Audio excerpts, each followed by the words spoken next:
Hi అండి. ఈ డిజైన్కి ఫస్ట్ 5 ఇంచెస్ ఒక పీస్, 4 ఇంచెస్ ఒక పీస్ తీసుకోవాలి. నెక్స్ట్ ఫస్ట్ 4 ఇంచెస్ పీస్ని తీసుకోవాలి. దాన్ని ఇలా ఫోల్డ్ చేయాలన్నమాట ట్రయాంగిల్లో. నెక్స్ట్ ఏదైతే మనం థ్రెడ్కి అటాచ్ చేయాలో ఆ థ్రెడ్ తీసుకొని ఇలా కరెక్ట్గా ప్లేస్ చేసుకొని చూడండి ఫోల్డింగ్ ఎలా పెట్టుకోవాలో.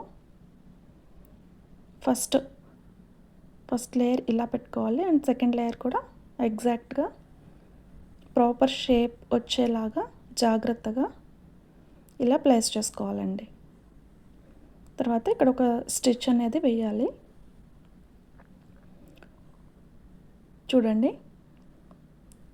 నెక్స్ట్ ఎక్స్ట్రా పీస్ని కట్ చేసుకొని నెక్స్ట్ వీటికి చిన్న చిన్న ప్లీట్స్ అనేవి స్టిచ్ చేసుకోవాలి. ఇవి హ్యాండ్ నీడిల్తో అయినా చేసుకోవచ్చు, మిషన్ మీద అయినా చేసుకోవచ్చు, అది ఎవరి వీలుని బట్టి వాళ్ళు చేసుకోవచ్చు. చూడండి, ఇలా స్మాల్ ప్లీట్స్ అనేవి తీసుకోవాలి. అప్పుడే ఫ్లవర్ షేప్ చాలా బాగా వస్తుంది. ఇది కొంచెం టైం పడుతుంది. ఓకే, నెక్స్ట్ వచ్చేసి 5 ఇంచెస్ పీస్ తీసుకోమన్నాను కదా, ఆ పీస్ తీసుకోవాలి.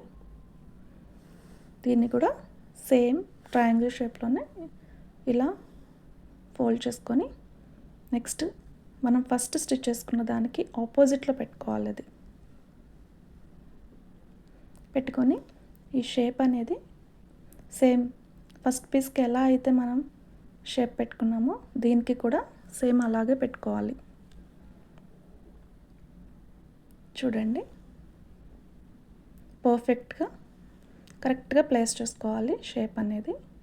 నెక్స్ట్ ఇక్కడ కూడా ఒక స్టిచ్ అనేది వేసుకోవాలి. తర్వాత ఎక్స్ట్రా పీస్ అనేది కట్ చేసుకోవాలి. నెక్స్ట్ నేను ఇక్కడ ఇది హ్యాండ్ నీడిల్ తోటి చిన్న ప్లేట్స్ అనేవి పెట్టుకున్నానండి. ఎందుకంటే క్లాత్ అనేది చాలా థిక్గా ఉందన్నమాట. సో మిషన్ మీద ఇంపాసిబుల్. సో అందుకని హ్యాండ్తో ఇలా తీసుకున్నాను స్మాల్ ప్లేట్స్ అనేవి. ఇలా స్మాల్ ప్లేట్స్ తీసుకొని చిన్న చిన్నగా అక్కడ ఉన్న క్లాత్ని గ్యాదర్ చేయాలన్నమాట, అంటే దగ్గరికి తీసుకురావాలి. ఇది నేను క్లాత్ హాఫ్ పట్టు తీసుకున్నానండి, సో అందుకని కొంచెం థిక్గా ఉంది. వీటికి ఆర్గాంజా అవైతే చాలా ఈజీగా హ్యాండ్ నీడిల్తో చేసేయచ్చు. చూడండి, ఇలా అంతా ఒక చోటికి గ్యాదర్ చేసి దీన్ని రౌండ్గా స్టిచ్ చేసేసుకోవాలి. ఈ విధంగా ఇది జాగ్రత్తగా చేసుకోవాలండి.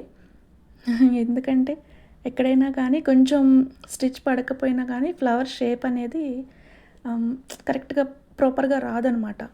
సో అందుకని ఇక్కడ ఈ ఫినిషింగ్ అనేది చాలా జాగ్రత్తగా చేసుకోవాలి. అంటే స్టిచ్ కరెక్ట్గా పడేలాగా హ్యాండ్ తోటే స్టిచ్ చేసుకోవాలి. చూడండి,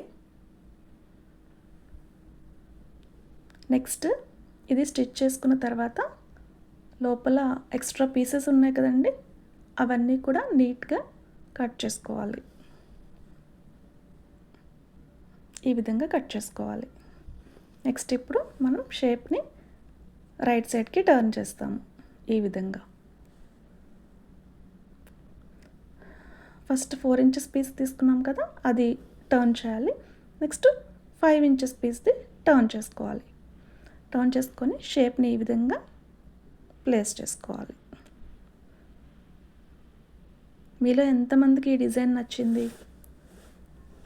ప్లీజ్ కామెంట్ చేయండి. Please subscribe my channel and share it.